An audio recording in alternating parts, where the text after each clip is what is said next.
Yo, how's it going? Let's. I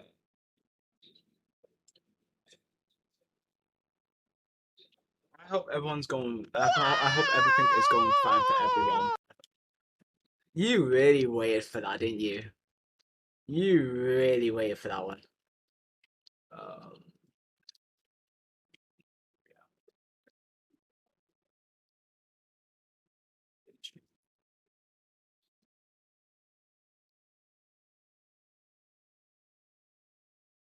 but yeah, what's up? I'm gonna be honest with y'all. This is gonna be a really tiny stream, but I'm also not actually in the best of moods to be streaming. I have been like so ill. I've been so ill, and I've literally for the past like what 3 4 days I've had like this really horrible coughing fit, so I might have to like mute myself constantly midstream. I kind of have myself ready on the mute button in case I start having like a severely bad coughing fit. But we should be good.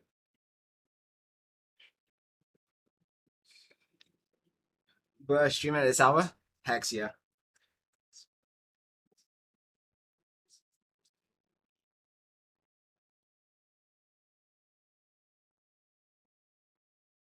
Mini stream though. It's a mini stream. I'm mostly trying something new to be honest. But yeah, how's it going? I hope things are going well for you, Venetian. I know how you got your new work and all.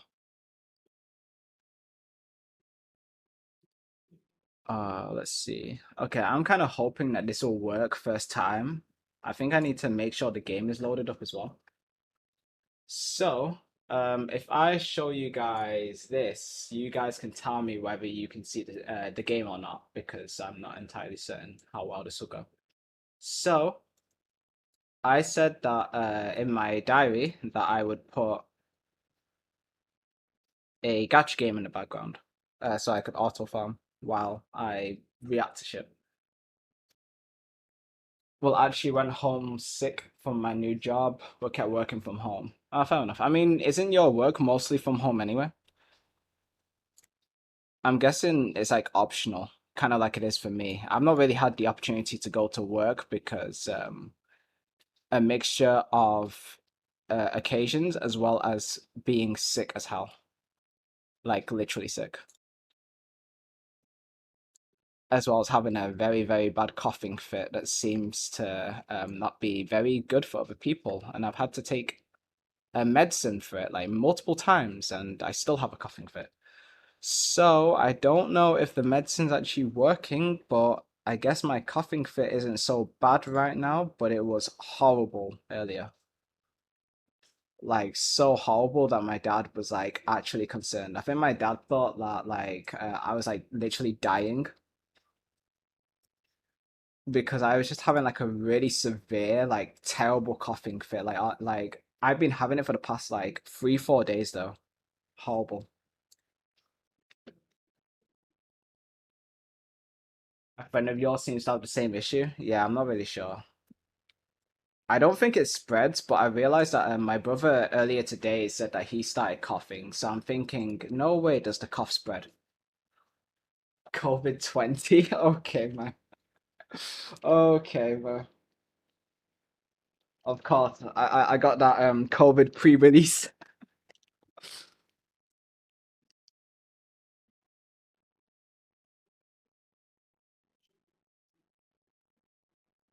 Bro, I had to get it before they nerfed it.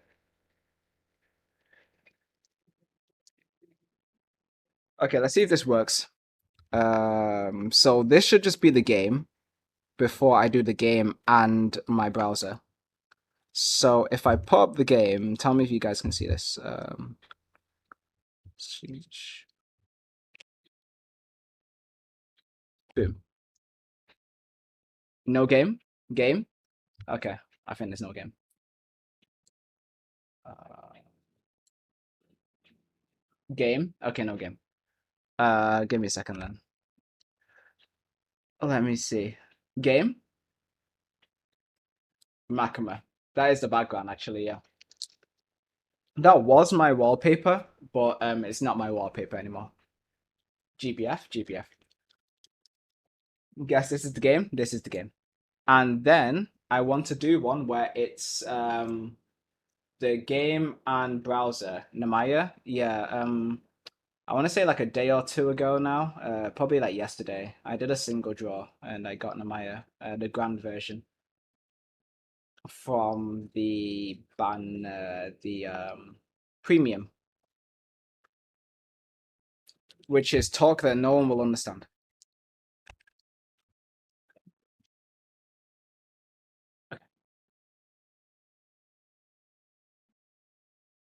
One of those anime games you're seeing ads? Exactly. Except for I actually play it.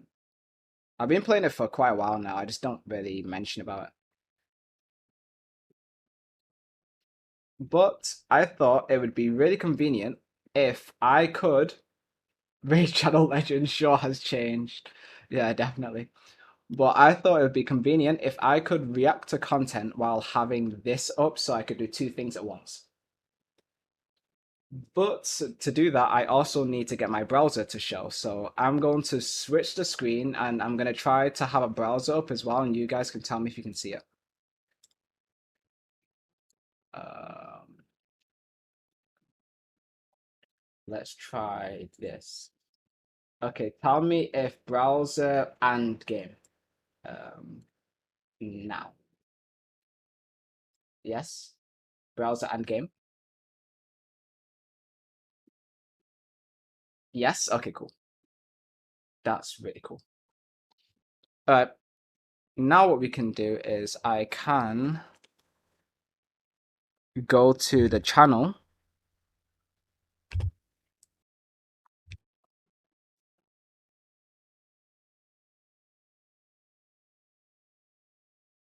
Oh, okay. I suppose I have to log in, right? Yeah.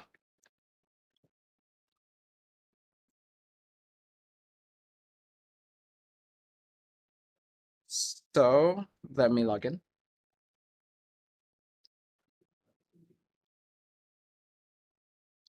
And then we'll see what videos we have up.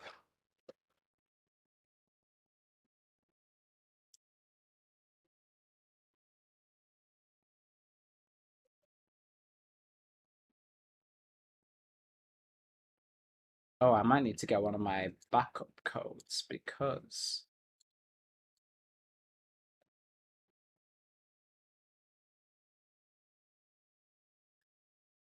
actually that might not be an issue.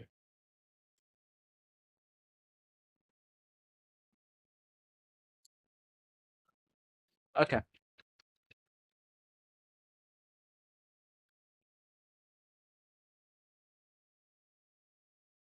I think tomorrow, while we're doing VHS, I might also do some Apex, I think.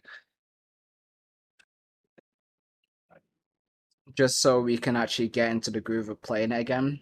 I feel like the reason I'm wanting to play Apex though is because I saw the streamer and the YouTuber Moist Critical.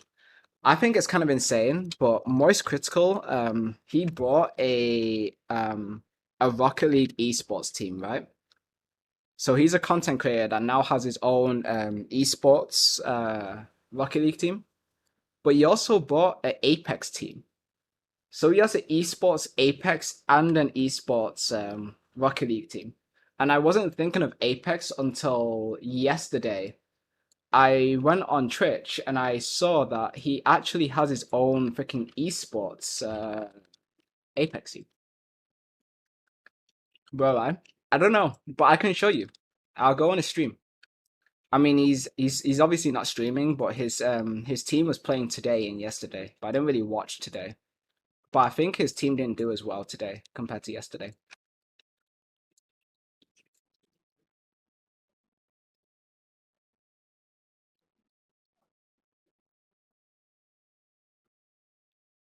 But part of me thinks like that's insane. But at the same time, part of me is like, why would you need a? I mean, I guess for him it would be fun. Like I can understand. If you think about it, it is kind of fun. Like imagine having your own like esports team, you know, that you could just kind of like, because he's like extremely hype, so he can just like hype up his esports team. For him, I think it's just having a lot of hype and just knowing that he has a team that's fun. If I show you, then oh, thank you for the raid, Connect. How was your stream? I saw you were streaming Minecraft. You did some Minecraft gaming. I appreciate the raid. Welcome, raiders. Welcome, welcome. We're not playing any games today. We're gonna be playing games tomorrow and Sunday. Minecraft Pro. Hey, Minecraft Pro so quickly as well. Bro, I played Minecraft for like days and I'm still not that great. But I don't really play Minecraft as much. I need to get back into Minecraft actually. We need to continue our Minecraft run. Speedrunning Minecraft? Oh goodness, I wish. So many Twitch content creators have been trying to speedrun Minecraft. Once finished hardcore, but quite hard. Fair enough. I don't blame you. I mean, I can't judge at all because I mean I haven't even freaking beat Minecraft. Well, basically beat Minecraft. I like streamed it like 3 times, and I think the furthest I got into was like the Nether, and then I was just like, I don't know. I just didn't continue. Let me see if I can find Moist though. Cool.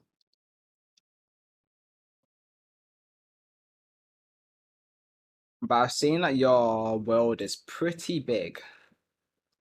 Do you only play in your server? Like do you ever do single or is it just in your online server?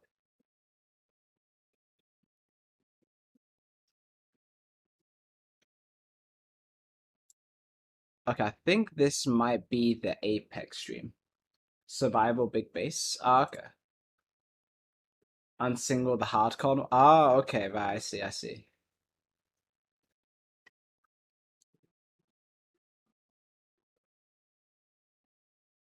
That makes sense.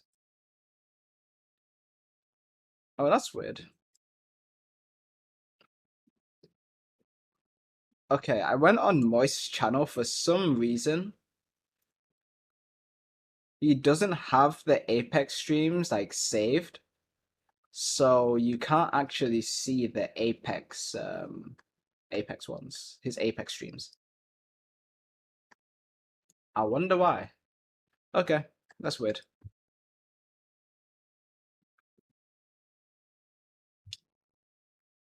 I wonder why you can't see them. Okay, hopefully you guys can still see this though.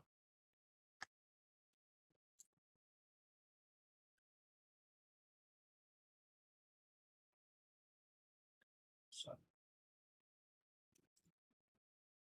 let me fix it.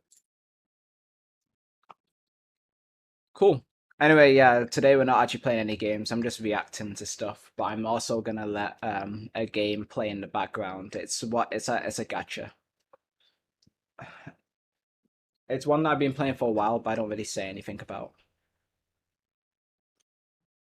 What have you got? Hood Naru told. Oh wait, I remember. I wanted to watch this, didn't I? Oh no, I know, right? Oh no. Oh where? The money. Oh no. Oh where? The money. Surely I spent nothing. Surely I'm a free-to-play player. Spending 1K? Surely not.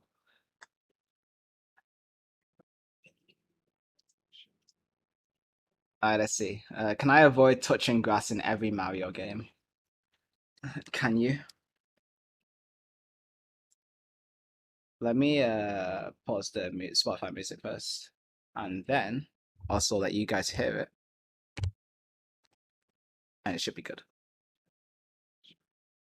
Mario game kept showing up in my recommendations, so I finally decided to click on it, and it was actually really great. He was talking about how people keep telling him to touch grass, and the man just gave in. He gave in to the people. Like, he literally touched grass in like 17 Mario games. games. Well, guess what, jorts? I don't give in to these people, and you shouldn't either. So to help redeem you, I'm gonna play every Mario game and avoid the grass as long as possible. That's right, Okay. I'm standing up for the greater good, because that grass. I'm allergic to cut grass. Probably. My nose gets kind of sniffly. So, starting with Super Mario Bros., there's grass in 1-3. Now, obviously, we don't want to touch that crap because, remember I said I'm allergic to grass? Remember that? So, we just need to skip to 4-1 and we can avoid it entirely. Then in 4-2, there's another skip that takes us to 8-1. I'm sure you guys know How do this. you And get to might the also warp see these zone, though? trees, but guess what? Bushes aren't grass, and they're in the background, so don't even try testing me, mister. Doesn't count. Does not count.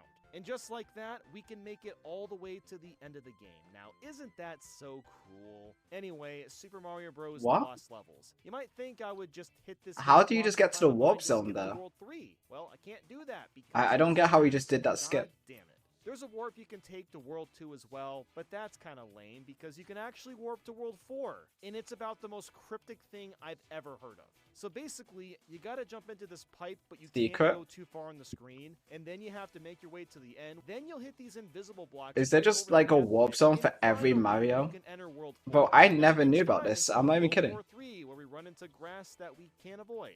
In Super Mario Bros. 2, we touch I'm sure you grass could avoid that. basically immediately. You could do some Super Mario like Land is black and next white, level and, mechanic I mean, shit. let's just analyze the ground here. A straight line of black followed by a bunch of dots. The dots are clearly sand, and those are some palm trees right there. So, yep, this is definitely grass. Super Mario Bros. 3, not much Rip. better. Right into 1-2, and we hit the green stuff.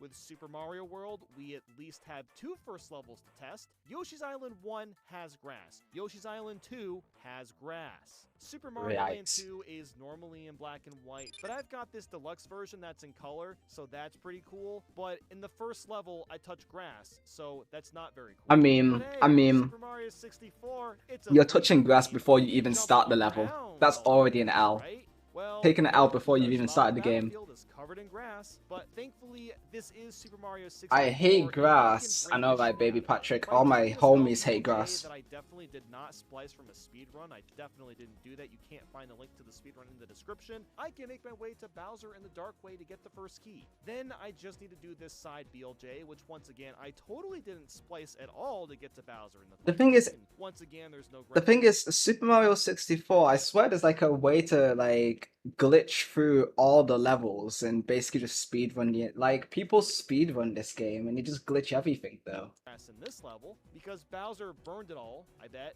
I mean, he breathes fire, probably burns grass. He's evil. After getting the second key, I can make my way to Bowser in the Sky, which once again doesn't. Like, the frick is that? And that's another game that could be beat without touching it. Wow. Super Mario Sunshine is another interesting one because there's not as much grass as you'd think. It's just a lot of sand, and there's a lot of shines you can collect too. The only issue is that to beat this game, you need to collect the 7th shine in every world. And in Bianco Hills, we're forced to touch the grass when going for the 3rd shine. Even if you hover above the cave, What's once that? you hit the loading zone, you Backwards also long jump, grass. S. New I see. Super Mario Bros. 1-1 got grass. Not Damn, something I'm very Super familiar Mario with. Galaxy's got grass in the first stage, but I can avoid it, thankfully. As nice as those flowers look, I will not be tempted to stop and sniff them because I'm allergic to grass, like I said. But unfortunately, Yikes. we touch grass once we have to catch the bunny. New Super Mario Yikes. Bros. Wii, that's got grass on the first stage, and yeah, so does New Super Mario Bros. 2, New Super Mario Bros. U, New Super Luigi U, and New Super Mario Bros. U Deluxe. Super Mario Galaxy 2 has grass in the tutorial. Seriously, why do Mario games love grass so much? Super Mario 3D Land is no exception, but at least I can make a bit of progress. By jumping off this Goomba, I can Oops. avoid all the grass, and then jumping off this one lets me land on these blocks. From this block, I just have to wall jump my way to the top and land on the yellow edges, and from there, I can follow the outskirts of the stage, dip into the water, and actually get through 1-1. But I run Oh, into a nice. problem Okay, before fair I- enough. Can you guess what it is? Yeah, I touch grass immediately. So I Yikes. decided to use the warp entrance in 1-2 to get to World 2. You know what Mario So should do? 2-1, They should just I take ran out into grass it, entirely. tested it, Grass more just should grass. grass should be an Mario 3D option. World has You should be able to multiple shades of choose whether the grass, game has so grass or not. yay. Mario Odyssey was fine up until, the Cascade Kingdom. Got a little bit of grass just everywhere. And finally, there's Bowser's Fury. And I was actually feeling pretty darn good about this one. I made this pretty cool ground pound jump and wall jumped off this wall and avoided Yes, some grass true. that way. I managed to get the first cat shine. It was great. So maybe there's some hope God damn it. And just like that, that is every single mainline Mario game. But why should I stop there? Because there's so many more I could try, Like Super Mario All-Stars, the remake of the original 4 classic SMB titles. Maybe they changed the textures to not be grass in some levels, maybe. Except that they actually added grass in Super Mario Bros. 1. Well, that sucks. And they did the same thing with the Lost Levels, as well as Super Mario Bros. 2. But thank God, Super Mario Bros. 3 did not add grass to its first level. At least that has some dignity left. Until, 1, 2, just like last time. If the grass is all gone, Mario lose all hair, but the sun photosynthesis, and then he double jump into zones, but then no grass Mario, Luigi, yeah? Okay. I made an entire video years ago about using what on earth is that? That's like some copy pasta. Use glitches, it needs to be able to be done by a human being and not a bot. So in that case, we just get stuck in Bob on Battlefield yet again. What other games? Oh, Donkey Kong, that's technically the first Mario game, right? There's no grass in any of those levels. Why the grass hate? Because grass should be optional. All my homies hate grass. Grass is so bad. There is no positive. Yeah. And there's no positive to grass. Yeah, that's a game we can also beat without touching grass because it's literally just, Super Mario Bros. On the NES, but the screen is. But what does the grass do but make the ground green? Maybe I don't want the ground to be green. Maybe I want the ground to be orange or yellow or white. I don't know. Any other color. There's no glass. So, in conclusion, if you don't want to touch grass, you should live life to your fullest potential. Alright, nice. Whether it involves nature or not. Thanks for listening. Let's do a different one. That's a good video. I'm guessing this is a series plus 3.5. Oh, what if time stops? Actually, I'm curious about that. What if time stops? And he's been stuck in a traffic jam for 3 hours because of road repairs. Poor Arnold's already rifled through the glove box, found last year's French fries, and is listening for grass give oxygen, but then the lung collapse, which grass itchy. Then the problem, grass touch me, which lead to hay flu. Don't do it, Arnold. You won't save any time, and it's really dangerous. Say thank you, Arnie. I'm the one who saved your butt by stopping time, just like they do in cartoons. What would you do first in such a situation? Maybe go look in the Pentagon archives and find out if Armstrong really did go to the moon. Or maybe you dare to kiss Susie. Ooh. The main thing is not to end up in Japan. Bro. They love stopping time. I mean, they just really, really love it. In terms of physics, if time stops, then everything stops. You don't have to be a I mean, just watch JoJo's Bizarre Adventure. Mathematician to understand that time is one of the components of speed and distance. If one of these values is 0, then all the others will be 0 as well. Now, onward to adventure. Oops. Light particles and photons have also stopped. Accordingly, the ability stopping time will let me do devious acts. Hey, yo, someone check that guy. Able to drink any water. Everything is frozen. Here's another interesting fact. A stream of light which left Earth 65 million years ago is now someone check him. He's kind of sus. Years away, and someone with a large enough telescope pointed right at the Earth can now see the dinosaurs. But I suggest we return to reality, Arnold. Now you won't feel like you're wasting time because every second of our lives is beautiful. Oh, fudge. Well, apparently not today. Yikes. I'm looking. That's interesting, though. Meet Arnold. Interesting channel. What other videos does this person do? I see. Are these just a lot of what if situations? What if? Okay, that's something different. I mailed myself in a box. Okay, a lot of these seem to be like what if, like imaginary situations. He also has a channel called Riddle. Ah. Food ASMR, eating a pumpkin and other snacks. ASMR? Is this actual?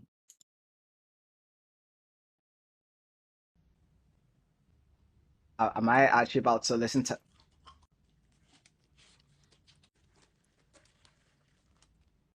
Bro, why you gotta eat it like that though? Is it too late to submit a video? No, it's not too late. You can submit a video whenever, anytime. You can submit a video right now if you wanted to. Bro, what is this? Okay. I'm not gonna lie. I understand that ASMR is meant to be like, oh, comfy and stuff. I think some ASMRs can be, but this, I don't know, this makes me shiver a tiny bit. I don't know what it is. This is not as comfortable. I think it's because I'm watching it as I'm listening to it. If I was just listening to it, it'd be kind of fine. But because I'm watching the way he's eating it, it's like, it's a tiny bit unsettling now.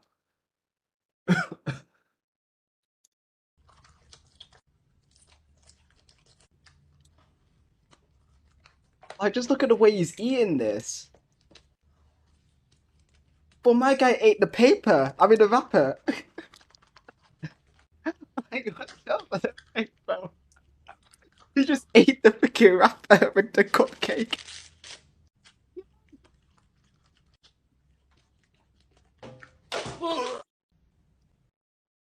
Bro, imagine you're trying to sleep and then you heard that at the end. Okay, man. Okay.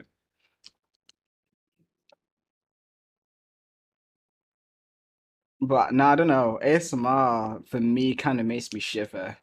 I don't know. ASMR for me is not as comfortable as other people find it, but I can understand why it's comfortable for some people because it's like, you know, the sounds and all, like pleasant, like soothing sounds, but I don't know. For me, it's not as comfortable, but I do feel like more comfortable types of videos are like, what do you call them? You know, those kind of like aesthetically pleasing videos where people like, it's kind of like really good videos for people who have like OCD and shit that like to see things like really creatively done. I forgot what you call those type of videos, but they're like aesthetically pleasing videos. Like people can like be building something or like putting stuff together, and it just looks perfect, and those are really, really pleasing.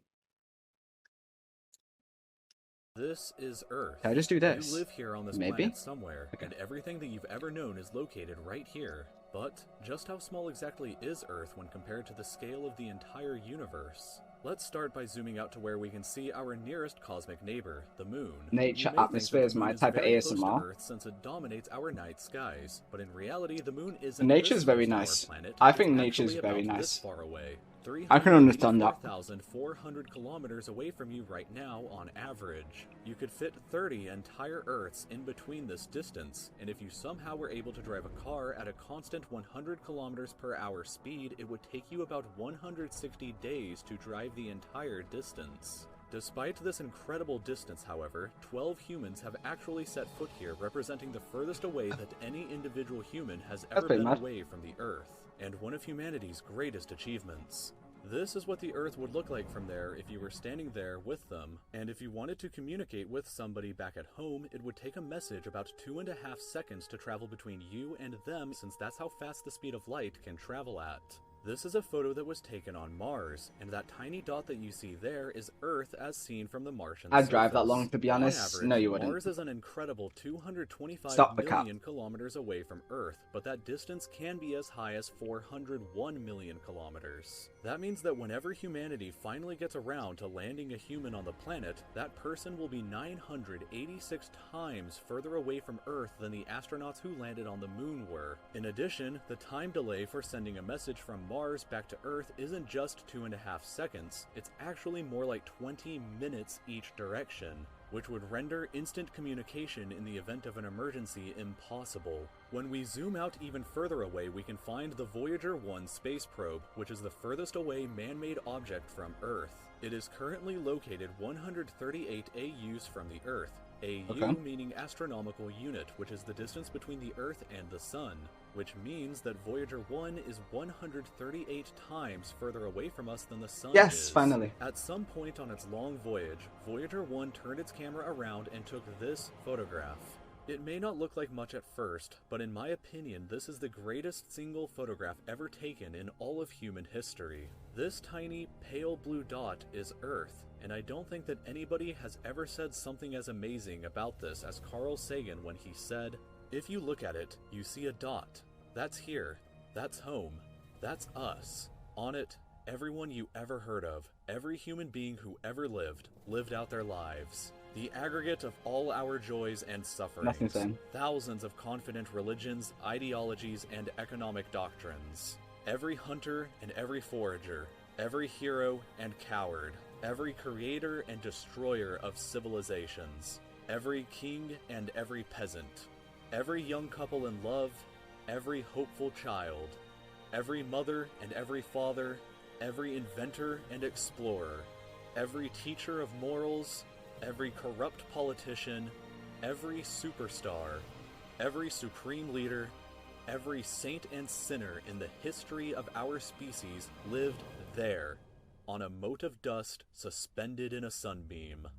Voyager 1 is currently traveling at 17 kilometers every single second, but even at that speed, it won't break out of the reach of our solar system for another 30,000 years.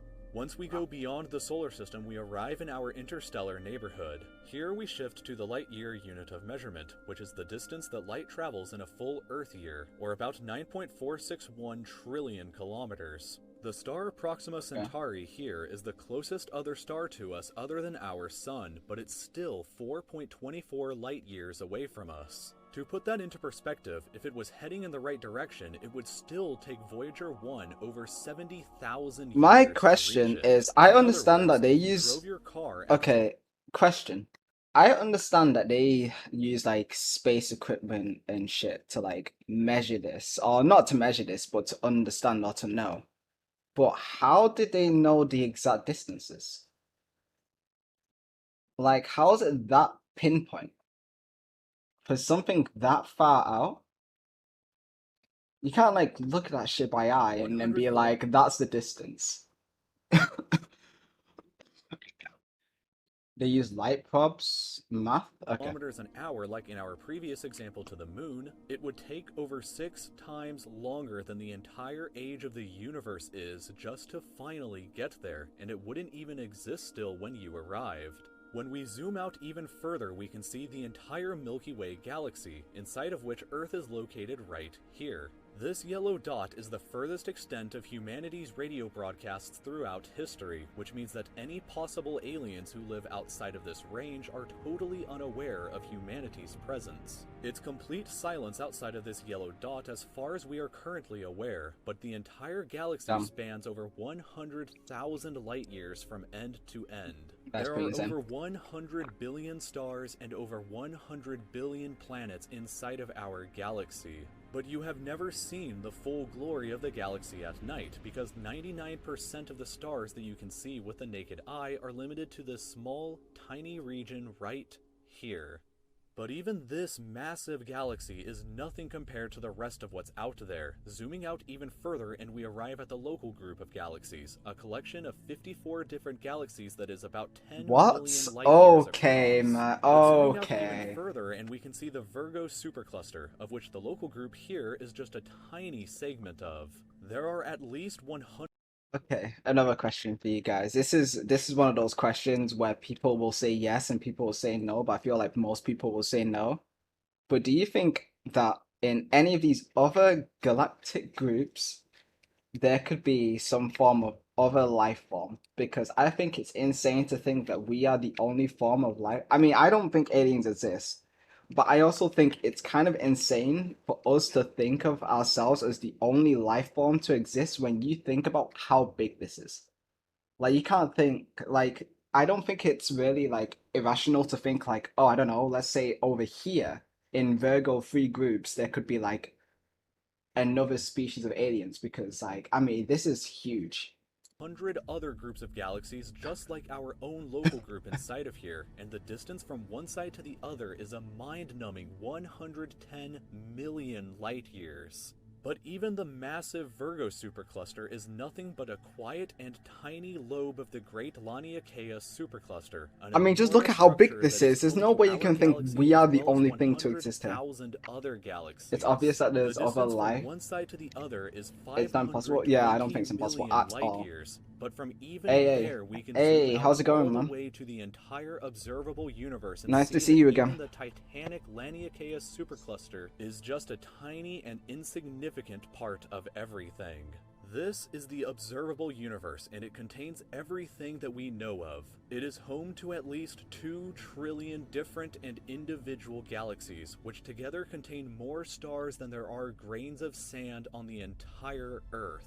The distance from Earth to any side of the observable universe is 46.5 billion light years, which means that the entire width is 93 billion light years across. What's perhaps even more interesting, however, is what actually lies beyond the observable universe. Keep in mind that the observable universe is all that we can currently see, and it's entirely possible that All the good. rest What of we the playing universe today? outside of Today's it a is React stream. vastly larger and I have a more gacha game fantastic playing in the than we can background, but I'm not possibly actually playing ever any games imagine. today. We're gonna be We playing games simply don't tomorrow know and on what Sunday. else is out there because the light from these incredibly distant places Well, I has say not yet tomorrow, had but I enough mean time in Saturday. the universe's So history to that's reach kind of us today here for me. back on Earth. And the light from Today some and tomorrow. places may never reach us at all. Because some parts of space very far away from Earth are expanding away from us faster than the speed But of yeah, light, we're just reacting that to means that videos the today. light from these You can places post will videos never, if you in an like. Just infinite join the amount of Discord. time, reach Earth. Meaning that even And then if there's a React humanity submissions is channel. eternal and exists forever, there will still be an unknown number of places in the universe that we will never know about or I am ever amazed see. by this. So, it is very likely that as unbelievably enormous as it seems, the observable universe is just a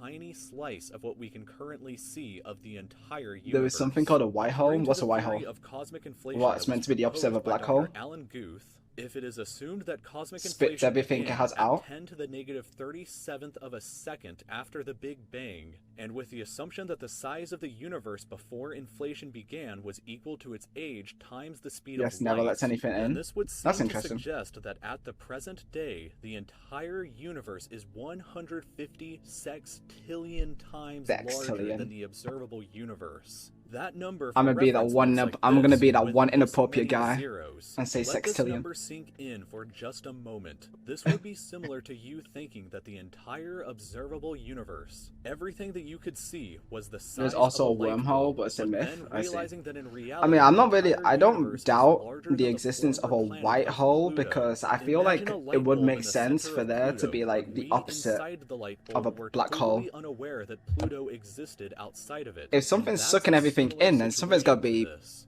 We are all so like unbelievably ejecting small, everything but out. you shouldn't worry, because all that means is that there is so much left out there for us to discover together.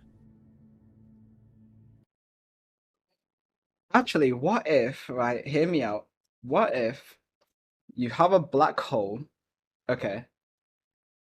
Let's say you have a black hole, like, I don't know, somewhere, and then you have a white hole somewhere else. What if black holes and white holes were like portals? So a black hole will suck you in, and no one knows where a black hole leads you, but what if it just leads you to a white hole? So it's like a portal, right?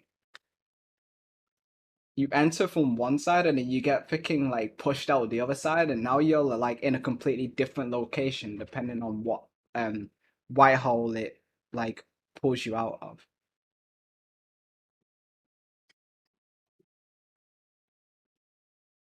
I don't really think it's a hole.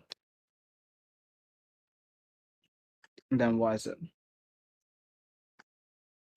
I'll save myself from doing these. Let me see one of the newer ones just so I'll delete that. The $600 million art heist. I'm kind of interested in that. It's Sunday, March 18th, 1990. Early morning.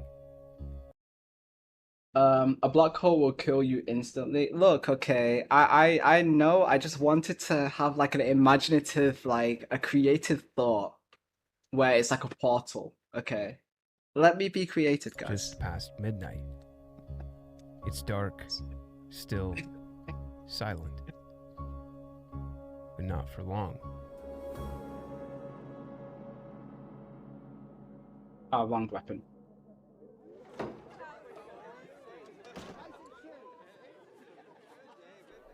Partygoers are leaving a rowdy St. Patrick's Day party located near the museum. Stumbling, they catch a glimpse of what appears to be two policemen sitting in a parked car near the museum entrance. Wanting to avoid any confrontation, they walk the other way without a second thought.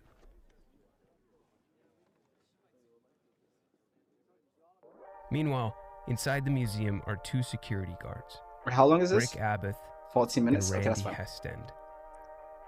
Abbott is a veteran security guard who often works the night shift, and Heston Okay. is working the night shift for his first time. Per museum security policy, one guard is to patrol the galleries while the other sits at the front security desk. Being more experienced, Abbott grabs his flashlight and heads on patrol first.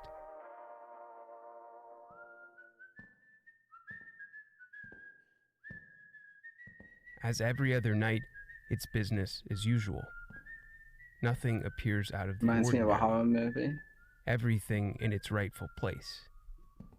Abbott calmly walks from one hall to the next, following his usual routine. The usual. After one final trip through the rooms, he starts walking back to the desk. Fair enough. Okay. Then, You've done your patrol. all of a sudden, multiple fire alarms. Startled, Abbott quickly rushes toward the source of the sound. But he finds nothing. No hint of smoke, no trace of fire.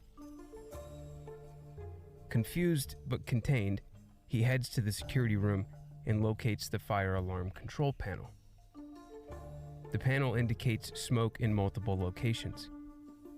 He scratches his head. Having already checked the rooms, he chalks it up to a malfunction and resumes patrol. Before completing his rounds, Abbott does something strange, something he doesn't usually do. Oh. He pauses at the side entrance of the museum and briefly opens the side door before shutting it again. Fair enough. I mean, Abbott you gotta be returns extra to the alert. front security desk around 1 a.m., at which point Heston takes over patrol. Okay, I can definitely tell that they waited for this newbie to come around. It's now 1:20 a.m., and the two police officers from earlier drive up to the side entrance, park, and walk to the side door. The door that Abbott mysteriously opened and closed. They ring the buzzer. Nobody answers. So they ring it again. A brief pause, then they hear a voice. Abbott answers through the intercom. The police explain that they are investigating a disturbance. Abbott sees them on the closed-circuit TV and notices they're wearing police uniforms. So at 1:24 a.m., he Submit a lets the video. men in. We'll take a look after. They confidently approach Abbott at his desk and ask if anyone Oh else is in wait, the museum. these aren't cops. Abbott I'm radios getting to it. his partner to return to the security This is some desk. Payday 2 shit. The first police officer tells Abbott that he looks familiar. He then explains that they have a warrant for his arrest. Abbott cooperates and steps away from the desk. Out of nowhere and without hesitation, the officer forces Abbott against a wall and handcuffs him. At the same time, Heston walks into the Dumb room question, what's the Discord And server? now the second You can use officer exclamation mark grabs him. Discord. and does the same. With both security guards now detained, the officers lead them to the basement and secure them to a sturdy pipe. One of the officers kneels down to the two men, handcuffed to the pipe, leans in closely, and says, "Gentlemen, This is a robbery.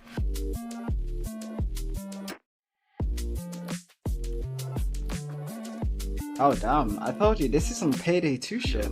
Are watching. They handcuff cops and then just decide to rob the freaking place.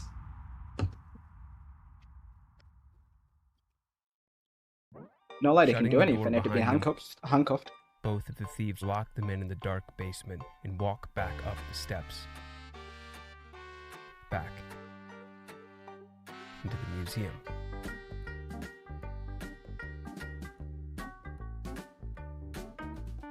The thieves move through the museum unopposed, their movements captured on infrared motion detectors.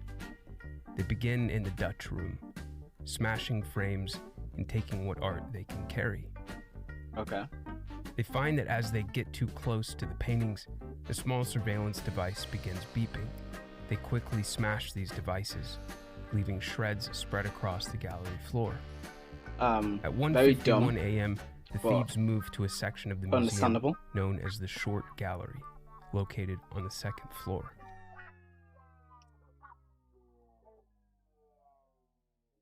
I hope from this They turn to the experience they paintings they came learn for. to focus on- have more than 2 guards surveying a museum. Maybe like have 4 or something. I don't know. You need some like really good security on that shit because people do try to be robbing like museums and shit. Rembrandt and Degas. You'd think Master. that it really doesn't happen, but people do try this shit. Among the paintings stolen, the Sea of Galilee, A Lady and Gentleman in Black, The Concert, Che Tortoni, Rembrandt's famed self-portrait. In total, the thieves make off with 13 prized pieces of art that had shaped art culture for hundreds of years. Satisfied with their haul, they prepare to leave, but not without checking on the guards to make sure they haven't moved. Paintings in hand, they make a final stop at the security office, where they take the videotapes that recorded their entrance. At 2:40 a.m., more than an hour after their arrival, the thieves move the artwork out of the museum in 2 trips before speeding away into the night. Okay. The robbery lasts 81 minutes in total. Minutes pass, Pretty then efficient. hours. The next shift of guards arrive later that morning. As they do each morning, they make a call through the buzzer to get let in. No response. They try again. No answer. Oh yeah, they're still handcuffed. Okay, that's a slight After miss up. trying multiple times without miss making up with that. contact, they realize Kinda messed up a something little isn't right. They call in the museum's security director, who immediately notifies the local police. Upon their arrival, the police search the building high to low. 81 minutes, rookie numbers. They eventually find the guards I still I tied played up Payday in the 2. museum I did this basement. operation in like 5 minutes. The FBI takes immediate control of the case, explaining that the artwork could Most likely sane cross thief. state lines. They sweep the museum, leaving no corner untouched. They run weeks of intense analysis, collaborating across departments. Damn man had the experience. Shockingly, they find no physical evidence. No footprints, no hair, no fingerprints. Okay, that's They pivot really to efficient. They relying did a on really first-hand efficient job. witness accounts. Based on witness descriptions, they compile a list of potential leads. Rick Abbott, The museum security guard, Whitey Bulger, a powerful Boston criminal, Brian McDevitt, a con man with a history of attempted art heists, as well as a number of suspects tied to the Boston Mafia. But the case doesn't go away. In 1994, museum director Anne Hawley receives a Yeah, strange if you letter. leave like one She tears single open the print, envelope you're gone. and proceeds with You're caution. getting arrested the next day. It's an anonymous note from someone claiming to be negotiating a return of the artwork. This letter is different from the many others she's received. It's articulate, non-threatening, instructive, I want to point out that I had no part in the theft the individual wrote. and only became aware of it in the past 6 months. Further, I do not know the identity of the 2 men who did the actual robbery. I am dealing with a third party. The writer explains that the artwork was stolen to reduce a prison sentence. But now, the opportunity had passed, there's no longer a reason to keep the artwork. The letter goes on to say that the thieves want immunity for themselves and all others involved, That's not gonna work. and $2.6 million. for the return. Oh, okay, never mind. I If see. the I was museum gonna is say there's interested no way that's in all you wanted. negotiating, they should That was not gonna work. The message in the Sunday edition of the Boston Globe. Holly believes this to be a strong lead. She quickly contacts the FBI, who gets in touch with the Globe. The coded message is printed on May 1st, 1994. When you A few Detective days Conan. later, Holly receives a second anonymous letter damn it, from the man. same source, confirming the message had been received. That's a good one. It mentions that the thieves need some time to evaluate their Of course we do. Holly Makama. never hears from the writers again.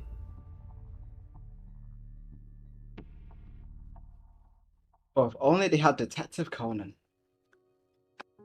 For years, the case goes cold. No new updates, no new leads, no new evidence. This is Detective Conan dealing Until with Lupin 2022. all over again. What on earth is that When mix-up? authorities reveal a new clue, Complete mix-up of anime right there. Jimmy Marks. a known career criminal who may be linked to the heist. Oops. Mark spent time in prison for a bank robbery in the 1960s and was a drug dealer with many connections among the Boston criminal elite. On a cold February evening, 11 months Just knew after that the he was a museum young robbery, man after all. Marks was shot and killed while unlocking the front door to his apartment in a Boston suburb. Jeez. The killer had unscrewed the light bulb over the door to ensure Marks wouldn't see what was coming. The murderer shot Marks twice in the back of the head and fled the scene. Jeez. According to the tip received just days before he died, Marks was reportedly heard bragging about possessing 2 of the stolen museum paintings, Ah, okay, Authorities I followed up. see. but found no evidence that Marks was involved. To this So day, they killed him and the then took case it. is unsolved. No That is arrests have insane. been made. No art has been recovered. In 1990, the FBI estimated the value of the heist at $200 million. But today, art dealers suggest the haul could be worth $600 million. The Isabella Stewart Gardner Museum theft is considered one of the highest value museum robberies of all time, frequently mentioned across TV, film, and pop culture. This is the concert by Vermeer, which was stolen in 1990 from Boston's Isabella Stewart Gardner Museum. Rembrandt's The Storm of the Sea of Galilee, Degas' program for the artistic soiree 1 and 2. Dear Lord, I believe I've solved the Isabella Stewart Gardner heist. The Rembrandt. Storm of the Sea of Galilee. That painting's been missing for nearly 30 years. Missing? The thing's hanging on the wall of my house on Lake The Como. museum is still offering a $10 million reward for information leading to the art's recovery, the largest reward ever offered by a private institution. Honestly, the people who stole it are like genius. They are like 5 head. That's actually crazy. The fact that they could do that without messing up and with the possibility of someone throwing the entire thing, they just get killed and then they get the freaking artwork taken from them anyway. Never got leaked. That's actually insane. That's like something you'll see in a freaking like movie. Crab Hello, expert prepares I the am perfect Chef crab. Kilian. I've been working in the restaurant 5 minutes. industry for 9 years. I am currently the sous chef at the Michelin-starred restaurant IQ Robbers, that's Brödrost, actually massive located IQ, in that's the 5 head. Stockholm port. We do French-Swedish fusion food. No, that does not mean meatball baguettes. We focus mostly on shellfish. And today I'm Okay. supposed to show you how to make a traditional French crab dish called crabe à la peb maximum. which in Okay. English translates to Show me. crab in Pepsi Max. This Yes. is an old Frankish recipe I learned when I was in Paris looking for new tastes. And this guy in an alley told me to try these locally grown mushrooms. And believe it or not, 10 minutes later I met a talking rat. Which would seem odd if it hadn't been for a classic movie warning me this could happen. It was the rat who told me of this holy combination. The ingredients you will need is a crab and Pepsi Max. And love. The crab, like this one, should be grown in your home aquarium. What's this? They should also be Take advice from me. Don't eat seed food if you are not that hungry. served fresh, like this one would be, if I knew how to keep them alive. I'm a chef, not a marine biologist. He's been dead for 69 hours. Step 1. Make the main course. Take out... Alice is a casserole. horrible I'm not place sure for what they are sauces, called in French English. friends. Is, I thought your is sauce would be this trust an me, bro. oven mitt? Now pour Sauce? the I am Pepsi. the sauce. You need about 3 liters or 3 gallons, which is Oh, the American I am for Paris. liters. You want to put the crab in cold Pepsi. If it's boiling, the shock of the heat might bring the crab back to life and it'll chop off your nose. Now, boil that until you get bored of boiling it. Step 1 Until you is get le bored of finish. boiling Let's it. move on to step 2. Because Okay, it's bro. French food, we need to make the baguette. The ingredients you will need is liquid ice and grinded wheat. Ice Okay. is fairly easy to melt. You put it in a form and throw it in the oven at 100 degrees for 10 minutes. Ta-da! Well, can you just get water? Drinkable and quite tasty. Grinded wheat is harder. First you need a sickle. Maybe you know a former What? communist that can sell you one. Now go out and Oh, cut yes, down let me some just go to my wheat. local Then communist take to get a the wheat sickle. to a windmill and grind it. And ta-da, too. Put both of these things in a bowl and that's how you get raw bread. Then beat the raw bread into this shape. No, Raw it's bread. not too small, silly. This is what all baguette looks like before the final most important step. Making the cuts. Then you will put it in the oven upside down. Someone And kidnap that as chef, hot air please. rises, it will go in through the cuts and expand the bread like a balloon. And that's why they are so long. Let's check on the crab. Smells like drinking See. coffee on a beautiful Paris morning. Then Smells like Napoleon boiled shows Pepsi. up and recruits you into his army. Then you die somewhere in Germany. That's what this smells like. Dying in mud. But it reminds me, we are eating Oh. fish, so wow. obviously it needs to be complemented with some French white wine. But I only have American red wine. Serving red wine to fish, guillotine. No trial, just head off. Do I have to go to Wow, the wine okay. store? No, you can actually turn red wine into white wine at home. All you need to do is mix the red wine with Turkish yogurt, and it should give Oh, it that yes. nice white color. Remember, guys, just get red wine and then mix it with Turkish yogurt. I'm 100% sure everyone at home has Turkish yogurt. If you tell me that you don't, you are actually a liar. Everyone does. So this is just easily confirmed. The chef has just mentioned it himself. And because we used American wine and Turkish yogurt, and France is between those two countries, it turns into French white wine. Take out the crab, carefully open the baguette. Now gently place the crab inside the the baguette. Le perfection. And finally, you need a candle from Notre Dame. I stole one 2 weeks ago. May have flipped over some other candles in the process, but the fire Oh no, no way did he just make that joke. The crab changed teams. department got there quick, so no worries. And that's crab à la peb maximum. I can see it breathing. Yeah, Look. that thing is I get my sublime cooking skills might scare you off, but I've had years of training, and that has guided me towards perfection. A great chef once said, "Where's the fucking lamb sauce?" But a greater chef once said, "Only artists are allowed to put trash pork crab. bags on plates and call it great art. We don't have that luxury." Our art Pork crab. takes years of blood, sweat and tears that needs to stay out of every dish. Eventually, after days of shouting and carrying pots, your throat will be dry and your hands not so beautiful. But your food, your food will be the opposite. And only then can you call what you make great art. Like I do, Chef Killian.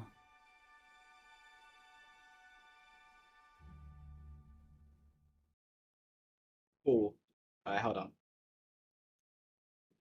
Actually, no, let me do wind for auto. And the next video.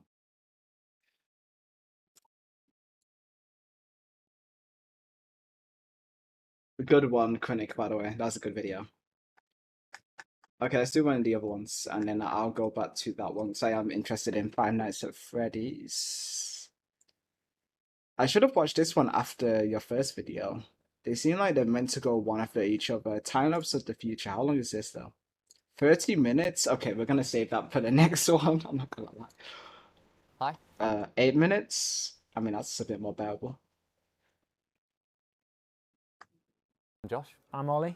And today, we're with some jolly cab drivers. London cabbie? Oh, no. I know why you picked out this video. Just because I'm British, isn't it? Isn't that right? Of course it is. Everyone, enjoy the accents throughout this video, because that's why Winter picked it. Morning, afternoon, evening. We just had some good Korean barbecue. Beautiful. It was very nice. Fantastic food. We figured after a proper hearty meal, it'd be good to have something to wash it all down with. Sounds good. Yeah. In America, they call it boba. In the UK, it's more commonly known as bubble tea. Never good stuff. You had bubble tea? No. I mean, I actually call it boba. Never heard of it. Yeah, are you kidding? In a minute. I've never heard of it. Your kids ain't had bubble tea? Really? No, honestly, I'm being serious. I thought you was going to have chocolate ice cream and strawberries. No, you're going to be disappointed. Yeah. This is the classic milk bubble tea. Now, if one don't like this, does one still have to drink it? Oh, you don't peel it? No. You've got to stab the straw through the end. Oh, right. Okay. You had that before? I've heard it, and it intrigues me. Now, don't expect because we liked all the first lot, you might get an A on this one. There's one of those going to choke me when I swallow it up. Let's find out. Is that toffee or something? No, it's not toffee. Jelly. Tapioca. Tapioca? No.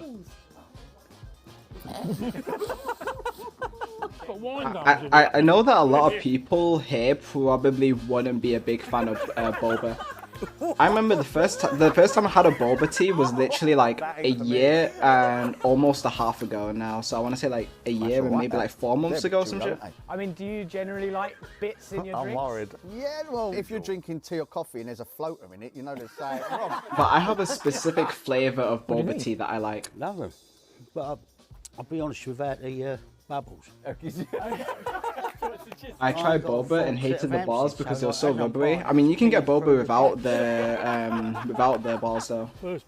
You can just buy it without the bars. Just ask them to take it out. It's not like mandatory to have the bars in it. It's tapioca. It's just that typically people like the bars, so that's why they decide to put it in. But you can just ask them not to put it in, and they won't put it in. Yeah, I used to do a runner.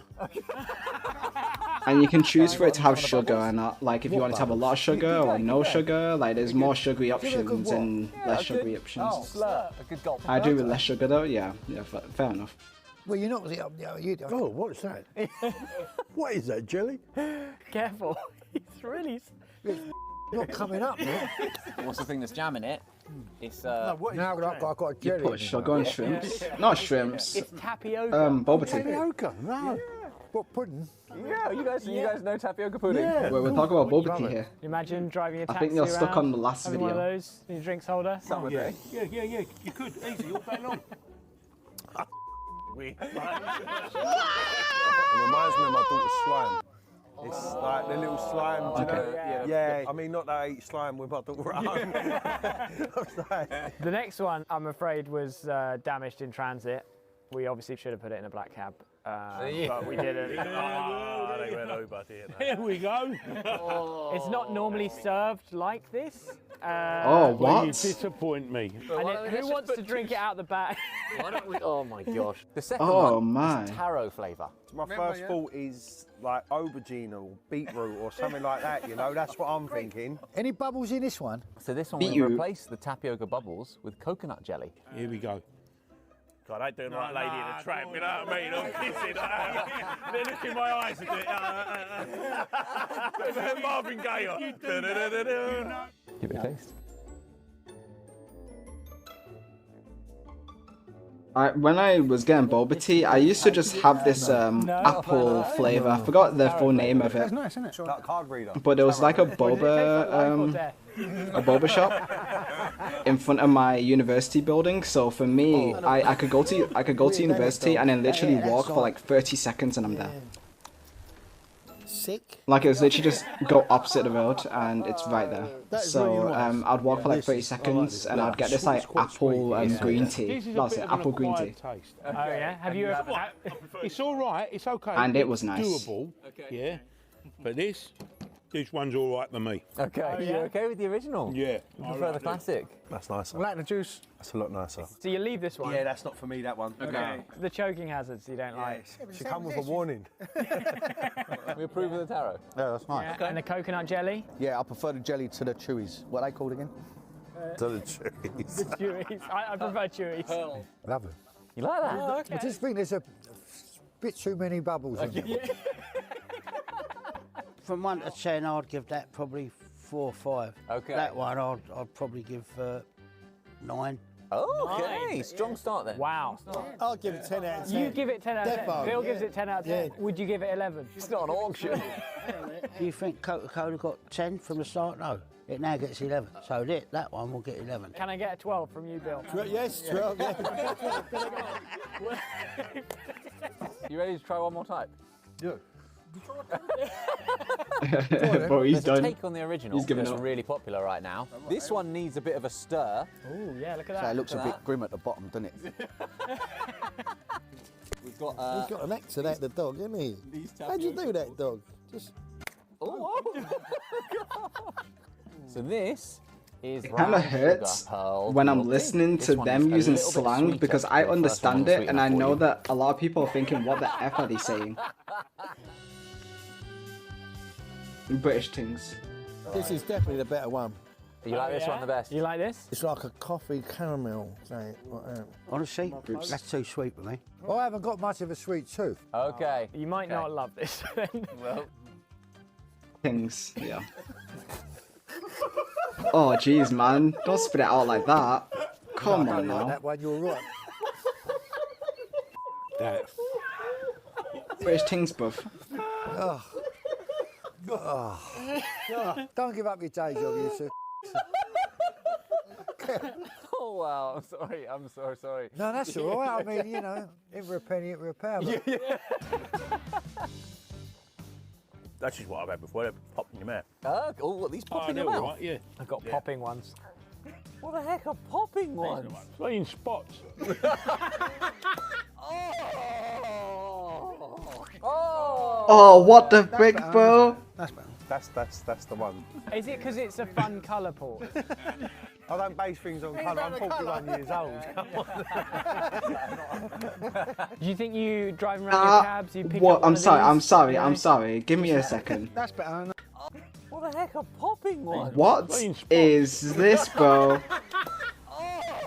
That was not normal. Like, hey, yo. That's better. That's the one. Is it because it's a fun colour, Paul? I don't base things on colour. I'm 41 years old. Come on. If you understood, you You understood. driving around your cabs, you pick up one of these, you know, just a nice. It's just like me for refreshing okay, snack. bro. Yeah, but TMI. Like this tapioca. Just take the bubble out of the tea. What you really want is just a really sweet cup of tea instead. That has been a little introduction to bubble tea. First time ever? Yeah, first time ever for me. It's all right, isn't it? Not bad. Do it again? Yeah. You see how the craze has taken off. But with a plastic straw. All right, guys. Thank you, Bill and Al. Oh, God bless you. I hope you enjoyed that. I did. It's been a fun experience. It was great, but I must admit the main course was the best. Go check out the Korean barbecue video on Korean Englishman now. And in the meantime, We'll see you jolly soon. see you later. Bye. Bye. So, what would that be out of 10? Okay, I know for a matter of fact I'm going to be seeing more like British videos. I know it's gonna be Winter as well. It's gonna be Winter who's gonna be uploading all of these videos about British people and like British stuff, and it's like I already feel it. I feel it incoming already. It's already coming. It's already coming. Alright, how audio enhances the horror of Five Nights at Freddy's. A fair warning, the following video 18 minutes. Okay, let me compare how long this is to Winter's video. Deep. 37 minutes. Okay, yeah, no. I'd rather watch the one that's 18. Oh, actually, how long are these? 4 minutes? Okay. Let's do a little bit of math here, guys. Okay. Let's assume all of these are averagely about 5 minutes. Okay. Wait, how many of these? 1, 2, 3, 6. Okay, we have 7 of these against 18 minutes. Okay, yeah, we're watching your video. regards a Patrick. horror game, and it will feature some jump Oh, scare look, he went sounds to- and overall creepiness.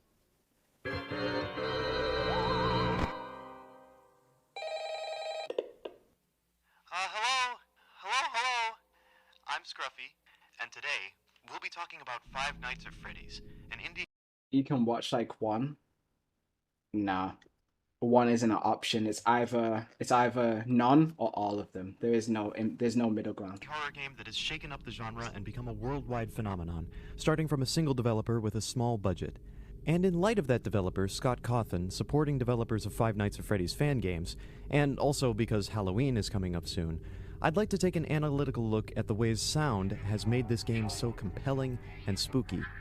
I'll only be touching on the first game for now, and I won't be addressing the lore of the game much since there are still so many mysteries about it. Now, it's been plenty Oh, wait, established bitch that died. Five Nights at Freddy's is, or New lobby. was, frightening, if you haven't played it before. And small wonder, it Let me get a new capitalizes on a code. broad discomfort with animatronics, robots that fall right in the uncanny valley. Too humanoid to be a cartoon, but moving too mechanically to pass for something living. But even more than that, you are trapped in a single spot, the security office of a pizzeria. While these animatronics not only move where they aren't supposed to, while you aren't looking, but are coming for you specifically. It is a nightmare scenario, built off of 2 pillars: the absence of information, which prevents planning, and the absence of action, the inability to fight or flee. Now, if this were actually a nightmare, those two would perpetuate until we wake up in a cold sweat.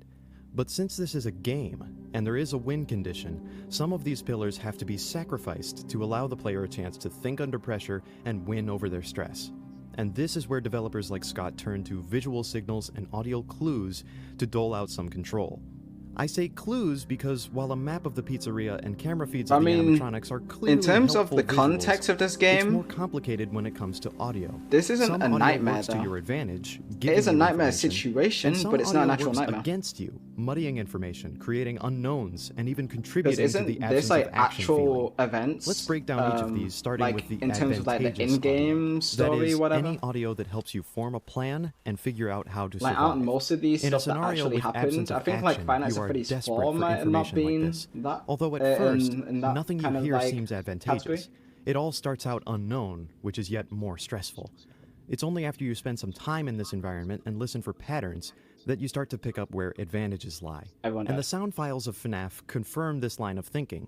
For instance, there are 4 different sounds for pots, pans, and oven doors clanging about. I accidentally let everyone die. I just do that. Must be important, especially when you can hear these sounds even without using the camera system. Initially, this sound is a stressor, but eventually you can pick up that the sound is louder when you look at the kitchen camera, which only has an audio feed. And then you pick up that Chica, the chicken animatronic, is nowhere else to be found. So all along, this sound was actually trying to help you understand that Chica is currently in the kitchen, and going forward you can determine that without using the camera, saving you some power. I Not never really every advantage in understood the the game has kitchen, an though. You audio never really had clue, to care but the about ones the that do kitchen. are well designed. Another one you'll hear is Freddy's voice whenever he moves into a new room. There are 3 versions of this sound. Let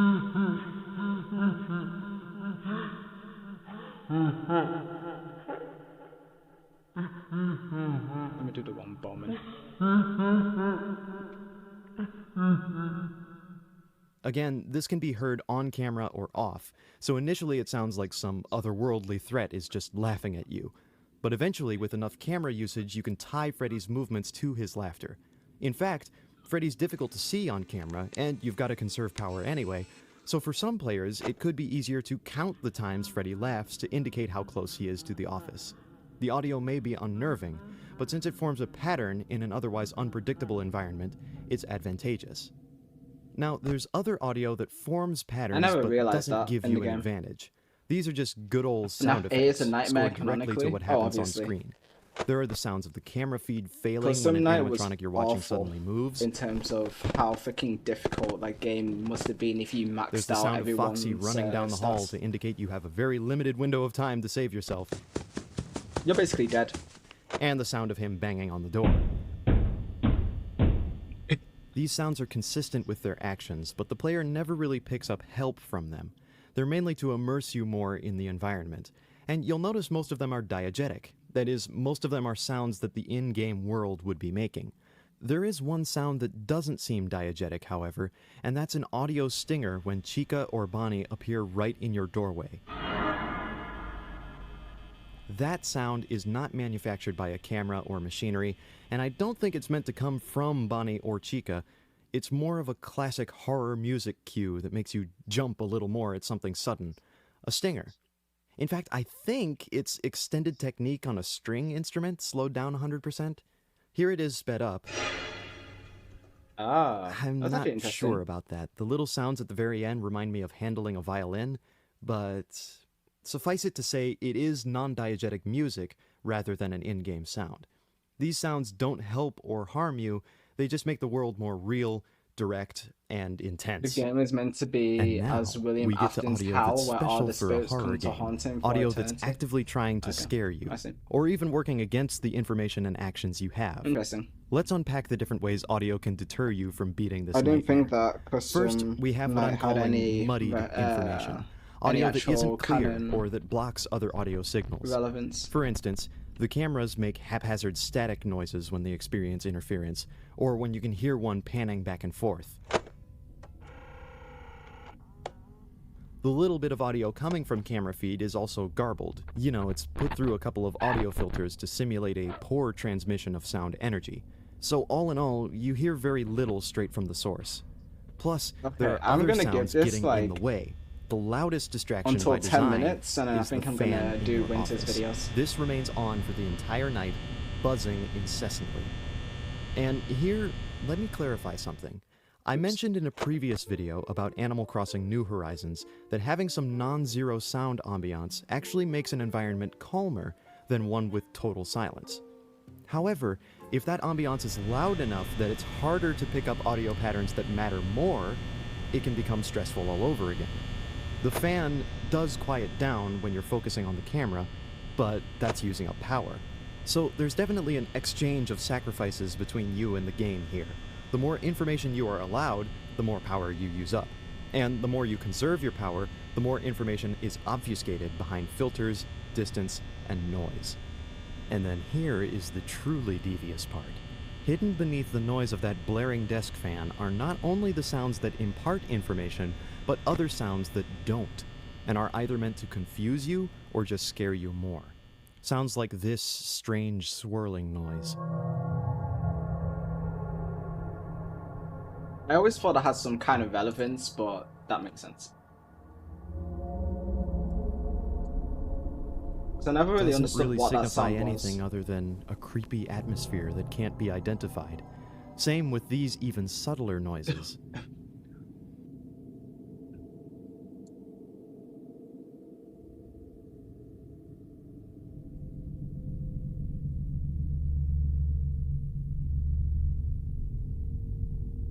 They're just barely audible under the fan, but this sound in particular is resonant enough that you can discern it.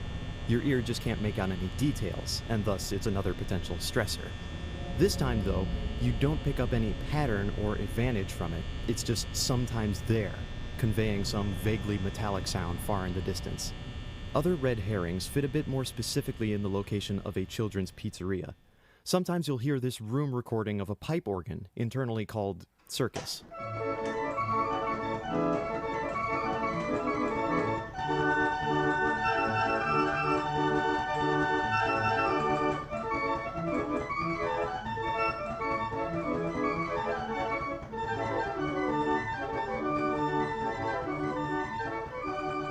A festive little jingle like... Okay, I gave it 9 minutes. I'm not gonna lie. I think I'm gonna do Winter's video. What's this?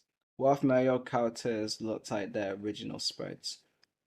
I think for me, I think it's just that I like FNAF, but I think it's too late for me to be looking into videos about FNAF since that game's kind of gone. I don't know if the only last thing I remember though is FNAF movie. I think the last thing I've heard about FNAF is that apparently they're making a movie this year. Let's see, look, February 2023. That's the only thing that I've heard about it, and that wasn't even recent. I heard that like years ago. They just never made the movie. But apparently they're making it now, so... Wait, what? The tree? Okay, sorry. Wait, what? I'm confused. Winter, what have you sent me? Winter, out of genuine concern, what have you sent me? What is this? What am I about to watch? Smiley, okay.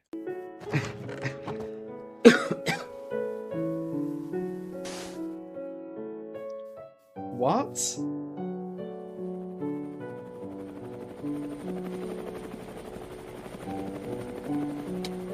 Okay. Okay. What? Okay. Uh-oh. Uh-oh. Okay, okay.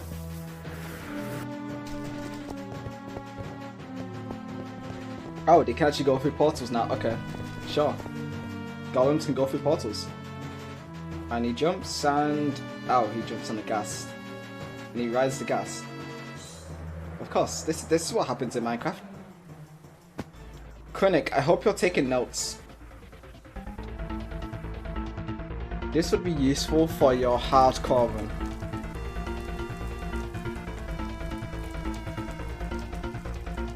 Write that down. I think you need to write it down. There's a lot of things going on right now.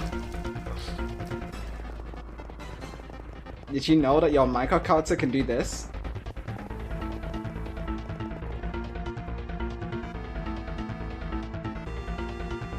Okay. And did you know that golems can do that?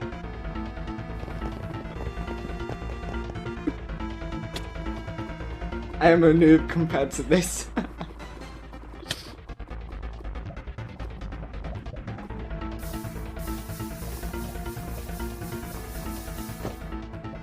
This is why you gotta take notes. This is what all the micro speedrunners have been doing in their runs. This is how their runs are so clean. No one realizes it, but it's so obvious. This is how you speedrun Minecraft.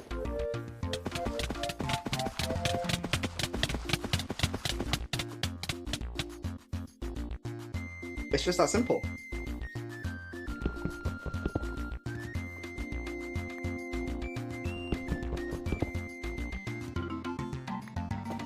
Me spending 30 minutes to make a house meanwhile.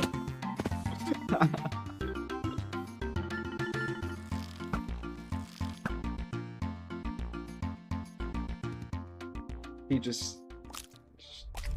Wait, what? I didn't know that happened in Minecraft.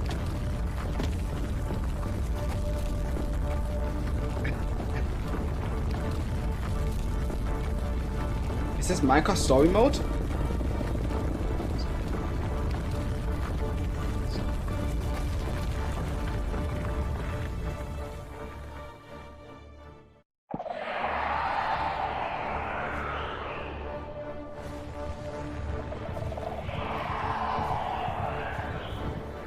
What are those, bro?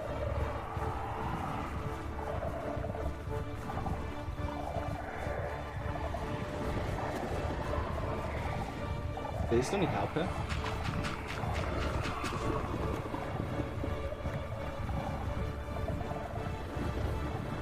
I didn't mind it.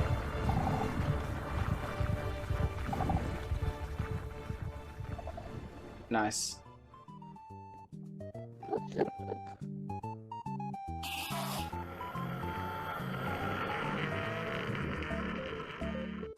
Okay. Sure.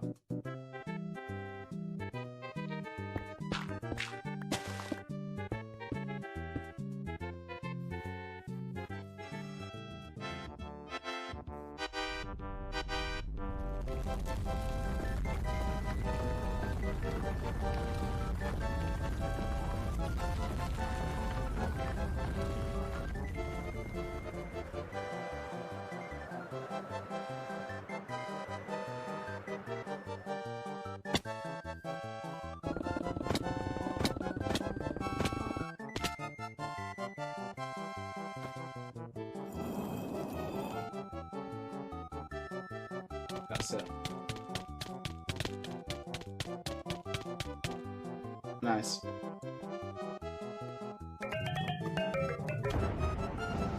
Wow. Impressive.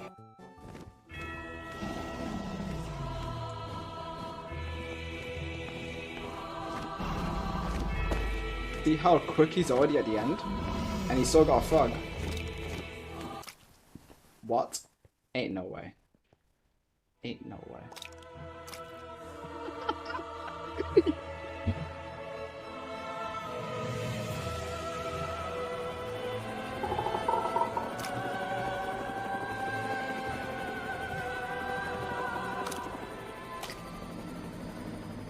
You died? That's funny.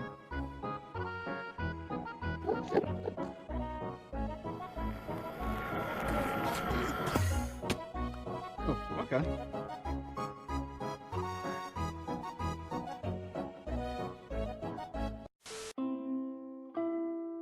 Kind of funny. That was good. That was a good one. That was kind of stupid. It was funny because of how stupid it was. Hashtag infinity. Hashtag infinity +1. Okay, I'm guessing these are meant to be like parts. Okay. Oh, okay. Okay. Sure.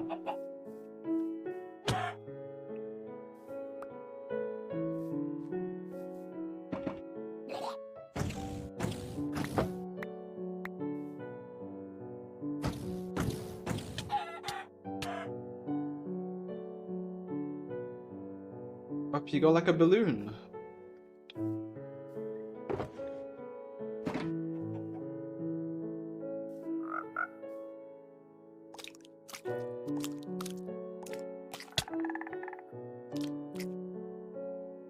It just okay.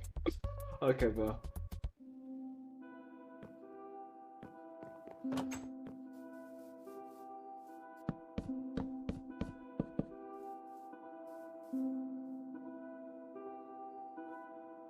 Yes.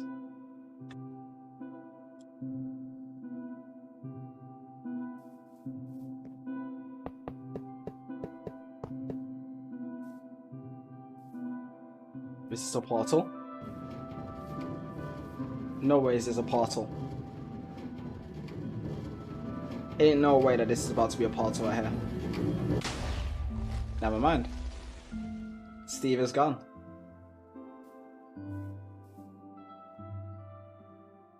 Oh, okay. Steve is back. And the Golem army is back.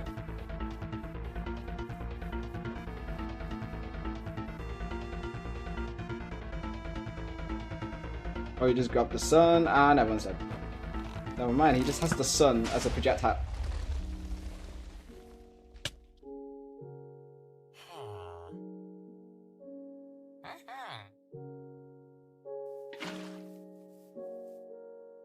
I down water.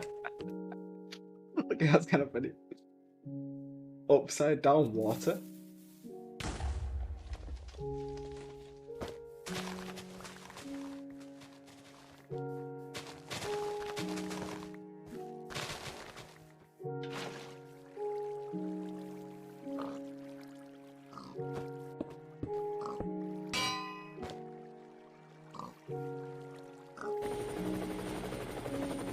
Yeah.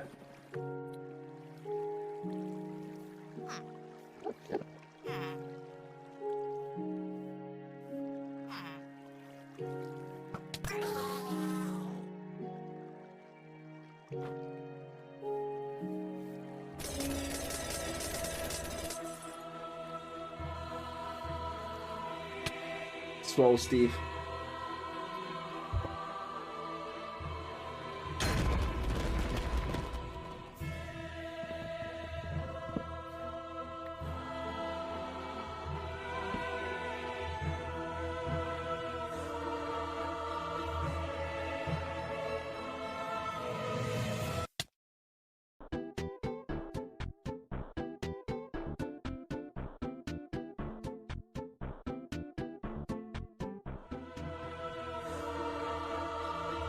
Uh-oh.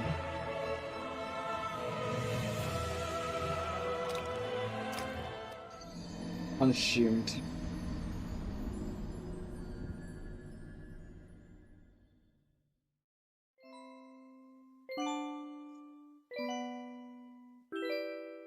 Imagine the final boss of Minecraft wasn't actually the Ender Dragon, but instead it was a really, really swole Steve. Like, imagine instead of seeing on that rock the Ender Dragon, you just see this instead. You just see this, like, slowly start to, like, run up to you. And he just starts, like, shooting projectiles.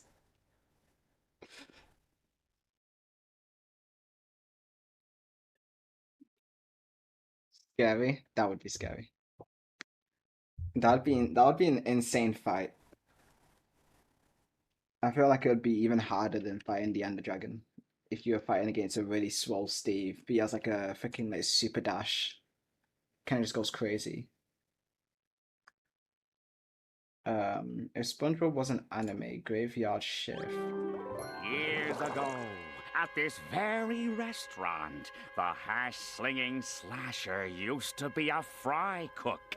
I remember this just episode. like you, only clumsier. And then, one night, when he was cutting the patties, he cut off his own hand by mistake. And he replaced his hand with a rusty spatula. And then he got hit by a bus. And at his funeral, they fired him. So now, his ghost returns to the Krusty Krab to wreak his horrible vengeance. There are 3 signs that signal the approach of the hash-slinging slasher. First, the lights will flicker on and off. Next, the phone will ring and there will be nobody there.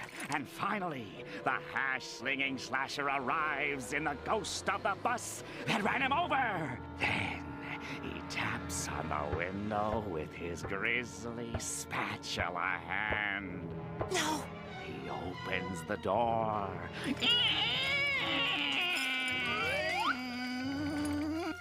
He slowly approaches the counter. And you know what he does next? What? You really want to know? What? Are you sure you want to know? What did they do? He gets you!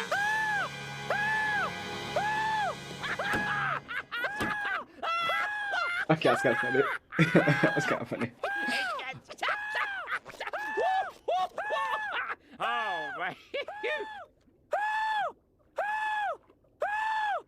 SpongeBob, I was joking! What? It's not true. None of it's true. It's not? Of course not. Nobody has a spatula for a hand. The It fact was that my all man a was joke. picking Super Saiyan.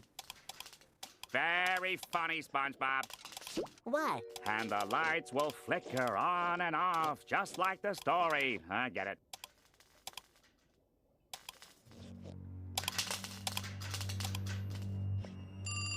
What? Hello? Hello? Hello? Nice try, Squidward. Nice try what? The phone will ring, and there'll be no one there. Oh, you crack me up. SpongeBob, I'm not doing this. Oh, calm down.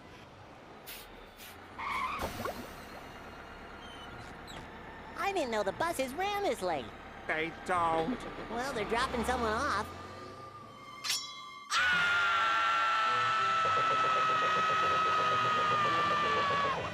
That was a bit loud. Singing slasher! Get away from me!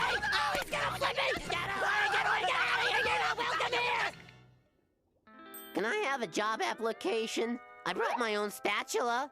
I called earlier, but I hung up because I was nervous. Do you have references? Wait! If that was you on the phone and you on the bus, then who was flickering the lights?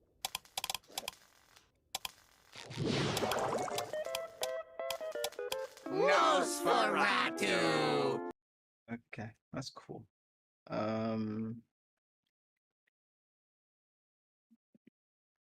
I think we do one more.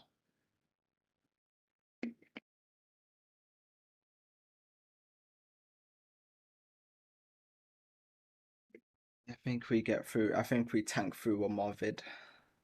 This will literally never end. Oh, is this the AI show on Twitch? I've seen it.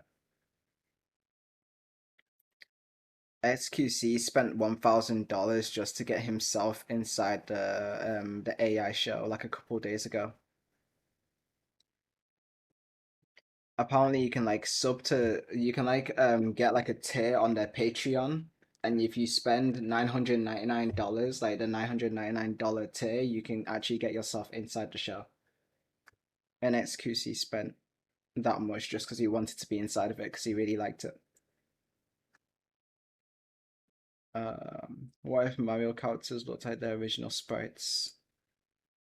While most of the long-running video game characters have evolved quite radically 12 from minutes. their original depictions, Do I feel like doing Mario it and right his now? companions across the Mushroom Kingdom are truly remarkable in how faithful You know they what? remain You to know their what? We can original tank it. artistic vision throughout the decades. Right from the get-go, though rendered somewhat coarsely due to the technical limitations of the period, I've not had any Mario coughing exhibits fits, so all I the think we're good. features for which he has remained famous. From his Cheeto-colored skin to his grouch-green moustache, this is undoubtedly the lanky yet stumpy-legged plumber loved the world over. I hope you'll join me as we take a fascinating retrospective Should also be able to get a look at few the more design grinds in. evolution of the Mario franchise. I need to get 100. It's supreme. Coming to you from beautiful downtown Fortitude Valley, it's the Harry Gold Show with your host, Let me get my Harry ID. Gold. Good evening, ladies and gentlemen, and welcome to the Let's do this program. ID. Let's begin, shall we? This particularly earthy-looking iteration of the Italian in question, introduced in 1985 Super Mario Bros. For the Nintendo Entertainment which System, one should is I not do? the character's typical form. That game introduced the taller, more powerful Super Mario, hence the game's title. The plumber's normal state, which is the familiar Mario design seen throughout most of the franchise, was first introduced 4 years earlier, in 1981's Donkey Kong for the arcade. This design quickly became truly iconic, and one of the most well-known character designs in not only the video game world, but the broader popular culture in general. Everyone knows Mario for his deep blue moustache and large, long, hooked, knobbly nose, design necessities that arose from attempting to create an easily identifiable character with a very limited number of pixels. So too did this result in Mario's famous beady blue eyes, as well as the unmarked flat cap, which has become one of the character's trademarks. The game's creator, Shigeru Miyamoto, has said that Mario's wide, squat body was designed to make him relatable as a sort of everyman, rather than some distant, lofty ideal of an unattainable hero's We physique. made him This is fat to also be more the reason for relatable to assigning him people. the What does that vocation of even tradesman mean? And dressing him in his trademark blue rubber work boots and red overalls What? with what we can only assume are curiously flesh-colored buttons. At the How same does making time, him Mario fat was increase given a strong relatability? I don't jaw understand. and flowing blue hair What is to the give an thinking edge of process masculinity and behind strength that? to the character. This is also why he doesn't wear gloves. Mario's first outing also introduced the titular Donkey Kong, another heavyweight among the video game world's most famous characters. The sparsely designed gorilla, notoriously free of hairdo, clothes, or neck, drew inspiration from many places, including King Kong, the Popeye villain Bluto, and Miyamoto's ex-wife. Popeye is Similar amazing. enough to warrant his own game franchise, Donkey Kong's burly simplicity remained consistent through his reboot in Donkey Kong Country, and hasn't changed to the present day. The final character introduced in 1981 is Mario's original love interest, Pauline. While not as famous as her contemporary counterpart, Princess Peach, Pauline has resurfaced as something of a mainstay among the cast in recent years. Signature design elements include her doughy-looking hair and beady eyes in matching shades of traffic cone orange, as well as an unusual pair of oversized neon blue high-heeled work boots that match her ex-boyfriend's. 2 years after Mario's debut, Nintendo introduced his brother, Luigi, in order to add multiplayer functionality to 1983's Mario Bros. For the arcade. As a result, the franchise's primary artist, But Luigi Watanabe, became the main sought to character design a Mario's while. younger sibling around contrasting the two. Where Mario has beady, listless eyes, Luigi's are large and bogglingly intense. Where Mario is bulging with blubber, Luigi is even fatter. Miyamoto's love of nature, which would go on to inspire such memorable characters Green as Mario, the more like Pigman tree, Mario's prompted freaking the red designer Luigi. to clothe Luigi in earth tones, like his verdant green overalls, or shirt and hair tinted the color of mud. The reason for his tiny purple boots, however, we could only guess. It wasn't until the Nintendo Entertainment System Super Mario Bros. In 1985 that the franchise finally introduced audiences to the video game world's most quintessential damsel in distress, Princess Peach. Katabe designed Peach to be a redhead just like Pauline, though in a much ruddier hue. In deliberate contrast to Pauline, however, Peach's skin is a very orangey tan, and of course she's never worn a pink dress either. Peach's billowing gown is famously a pristine white, with a wavy stripe around the hem that echoes the hue of her hair. Cool. Peach wears said hair, perpetually covering one of her gleaming black eyes, as Katabe believed a suggestion of shyness would add enough cuteness to the design to counteract Miyamoto's Wait, sorry, let insistence on me giving her a double giant check one thing. Mario.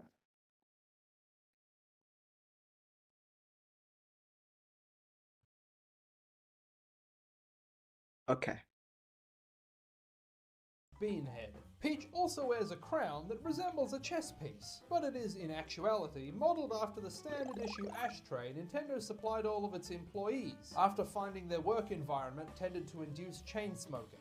Peach's design also serves as the basis for a more recent Mario mainstay, Rosalina. She was originally intended to be explicitly related to Peach. However, even with these plans vetoed, design-wise she is still essentially a taller, teal-clad Princess Peach with platinum blonde hair. Another franchise regular introduced in Super Mario Bros. Is Toad, both the specific character with that name and the species of walking, talking fungi to which he belongs, also called Toads, confusing and confounding people by naming specific individuals the same thing as their own species being a long-time policy of Nintendo's, especially in the Mario franchise. Apart from the mushroom aesthetic, Toad is otherwise best known for the peculiar red poncho he always Good night. wears. Good night, A Kunnik. strange hole cut out of it that exposes Thanks for the raid. I hope you have a good verse. to the many other members of the Toad species, which the franchise has subsequently added. Of course, no Princess Rescuing Adventure series would be complete without villains to hinder the hero. The Mushroom Kingdom is replete with an array of iconic enemies, such as Koopas, which were inspired by Miyamoto's childhood hobby of going down to the local creek near his house and crushing turtles to death. Thank you. We'll be These wrapping classic up soon Mario anyway. monsters feature a highly elongated head with a But it's been a good rather stream. large mouth and a tall dome-like Something shell different. on their back. Also Which I find making their fun first for a appearance late in night this stream. game are Goombas, the eminently stompable creatures who populate countless levels of almost every mainline game in the series. They're known for their angry eyebrows and mouthless, toadstool-esque silhouette, though their typically pink eyes are also well known in tandem with Mario's frequent consumption of mushrooms as a part of the hackneyed drug jokes that have plagued the fan base for the last 3.5 decades. Both of these enemies have spawned a number of significant characters in later games, especially the various Mario RPGs. However, there is of course one Koopa in particular that is more prominent than all the others. Super Mario Bros. Also introduced their King Bowser. who has appeared as Mario's How far do we go arch-nemesis into this? in almost every We mainline got game Bowser, since. He's an elongated, Daisy, hunched-over creature with very the large, homie intense Yosh. eyes and an unnervingly permanent Okay, I think we grin. only go to Miyamoto Yosh. drew inspiration from a And then variety all of this places is like for his extras. design, resulting in an unusual blend of turtle, dog, hippo, horse, dragon. Okay, I think we only go to cucumber, Yosh, to be honest. rutabaga, and DC's the Joker. Yosh is After Yosh is the Nintendo legend. higher-ups requested Miyamoto design a scary villain, they expressed concern that his design might scare people. So to make Bowser less threatening, Miyamoto also added Penguin to the mix, giving him long arms and no legs. Like character designs in many Japanese video games of this period, his paddle-like feet are instead attached directly to the base of his torso. The Princess of Sarasaland, Daisy, was introduced in Super Mario Land for the Game Boy in 1989. Oh yeah, sorry, this reminds me, I was able to, I don't know about my RetroArch games, but I was able to transfer a lot of my emulator games to my PC from my laptop, so I think we should be able to get back to playing like Paper Mario and stuff.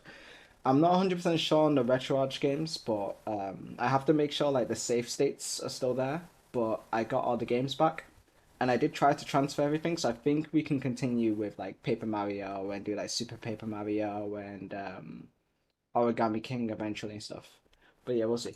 Created by a different development team to the games we've already discussed, Daisy was designed by Gunpei Yokoi and Satoru Okada. Yokoi opted to contrast Daisy's vibrant personality with an entirely muted appearance, sporting an elegant monochrome dress should be pretty to match her pog. greyish skin and plentiful locks of raven black hair. Like Princess Peach and Rosalina, she is also often depicted in the various Mario sports titles wearing athletic attire, which should have makes muted. the underpinnings of her design more apparent, for Hydrate, reasons thanks. Miyamoto declined to comment on.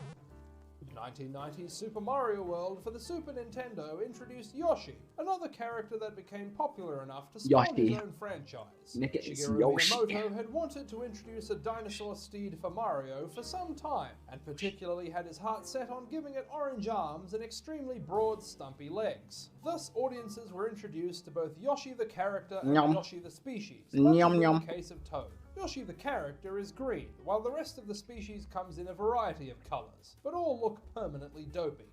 Then in 1992, Super Mario Land 2 for the Game Boy introduced the villainous Wario, probably the last Okay, of the main cast okay, come you know from what, the fine. Sprite era. I'll Hiroji let it do Kiyotake Wario as well. designed him as a sort of evil opposite to the diminutive Mario, and as such made Wario a giant hulking bug-eyed hunchback with ghoulish grey skin and a Dali-esque moustache. He typically wears a starkly contrasted combination of white shirt and shoes with black overalls, though in WarioWare Inc. he was given a biker outfit by director Hirofumi Matsuoka in order to make the character appear cooler and more mature, so that an older audience would take the game more seriously.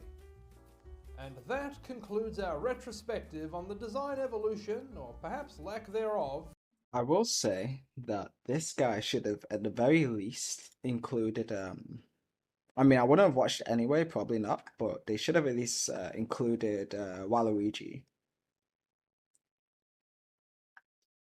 Like, isn't Waluigi also relevant?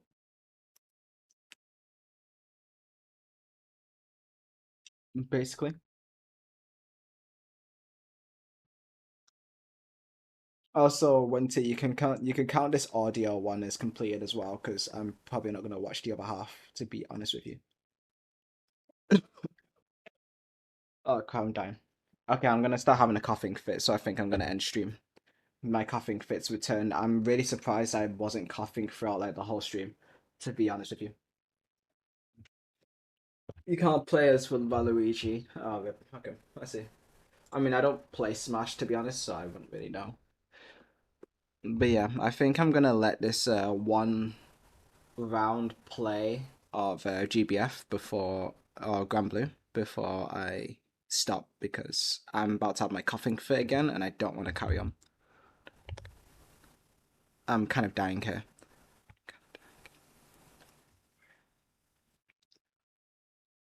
Okay, let me see if this works. Okay, there you go. That just focuses on the game. Cool. So, there's a 30-second video. Wait, what? A 30-second video? Which one's a 30-second video? I was just gonna wrap it up because I didn't know there was any more videos. Newest one? Okay. Sure. You could do one more. Give me a sec. Okay, I'm not gonna lie to you guys. I may end up being muted from like half of these because, oh, like half of the video, sorry, because I'm kind of dying. Oh, I'm about to, sorry. Okay. Let me see. I made a deep fried cheese towel. I can feel myself about to start dying. Okay. Give me a sec. You can't full screen shots, right?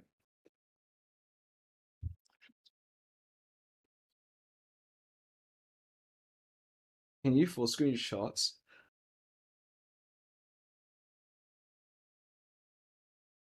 Okay. Okay. No? Okay, cool.